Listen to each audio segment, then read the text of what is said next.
acabei sendo preso. E como foi a oportunidade para você ir para os Estados Unidos lutar? Foi por via de campeonato ou não? Não, foi desejo mesmo, não teve... eu consegui encontrar, aliás, não consegui nem encontrar, né? Aconteceu na época que eu fui para os Estados Unidos, no Brasil, o governo, né, eu nem me lembro de quem era o governo naquela época, de incentivar o turismo. Então, para quem ia viajar, o dólar custava mais barato. E eu tinha alguns amigos que tinham situações, eles trabalhavam com dólar. Então, eles reuniram uma grande quantidade de pessoas para tinha que comprar passagem para pessoas diferentes e com essa passagem você comprava os dólares. Então, eles só queriam os dólares. Eu ganhei a passagem, porque eu fui uma das pessoas que eu falei, eu compro os dólares para você. Ele falou, a gente vai ficar com os dólares, a passagem é sua, faz o que você quiser. Eu fui, através de um despachante, tirei o visto, eu vendi todos os meus pertences, né? Eu vim para os Estados Unidos, eu fui para os Estados Unidos com $300 no bolso, sem falar absolutamente nada em inglês, com todos os meus pertences que eu já tinha, eu ainda tinha, e comecei a minha jornada lá no final dos anos 80. Não teve patrocínio, não tinha trabalho nenhum, eu não tinha absolutamente completamente ilegal depois de 6 meses, que o meu visto era de turista, e nunca mais voltei. E como foi para entrar no esporte lá? Porque assim... Na verdade, o esporte eu trouxe ele comigo, né? Eu não deixei o esporte. Eu, como o meu irmão, nós fomos juntos para os Estados Unidos, a gente nas horas vagas, né? Porque a gente tinha que trabalhar. No dia seguinte que eu cheguei nos Estados Unidos, eu estava trabalhando num hotel de lavador de prato, eu e meu irmão.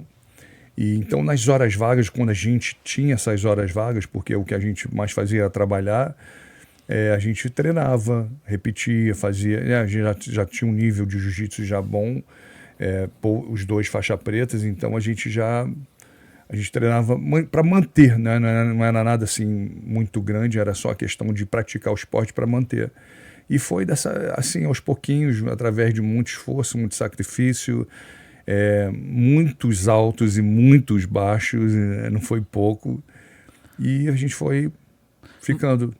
Mas no Brasil você já tinha chegado a lutar com os Gracie também, não já? Eu sou faixa preta do Carson Gracie, do mestre Carson Gracie, do pai, diretamente dele. Então eu treinava, já competia no Brasil, não MMA, né? Que na verdade na minha época, quando eu estreiei na luta, não se chamava MMA, né? MMA é um nome bonito, era Vale Tudo. Era o Vale Tudo, né? Vale Tudo, não tinha regra, não tinha tempo. Valia tudo mesmo? Tipo, porque na época eu lembro que depois surgiu regras, né?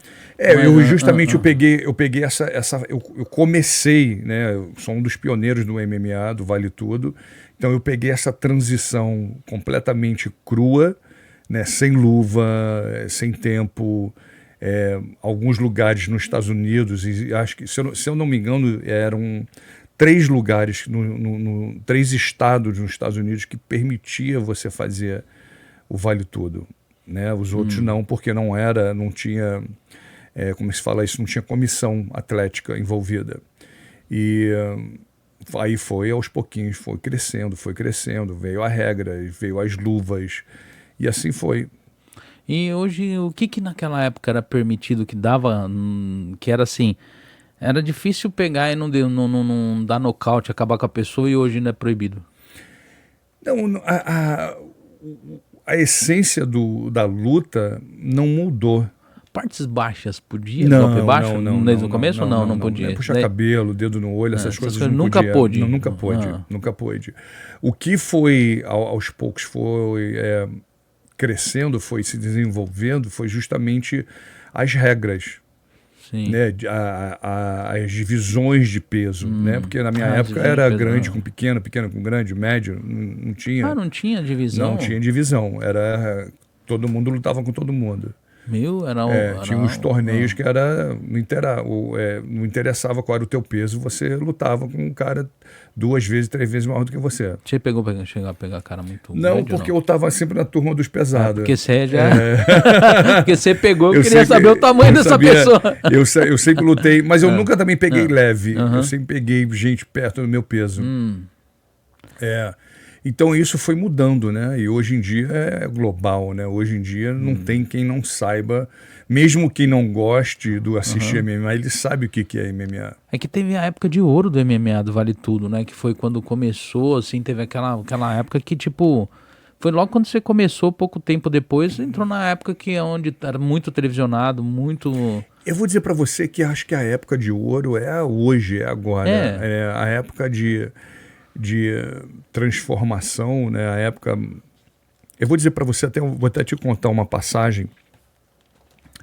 Eu não lutei no UFC no começo. Existiam dois eventos nos Estados Unidos.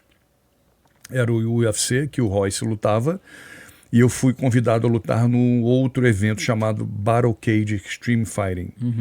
E eu não fui convidado a lutar no UFC porque o Royce já estava lá e ele foi uma criação do irmão do Royce, o Rorion Gracie. Então não tinha como ele lutar, levar um peso pesado para lutar contra o irmão, né? Não fazia sentido. Então, nessa época, nos anos 94, 95, como tinha esses dois eventos, o meu evento, onde eu lutava, começou a viajar.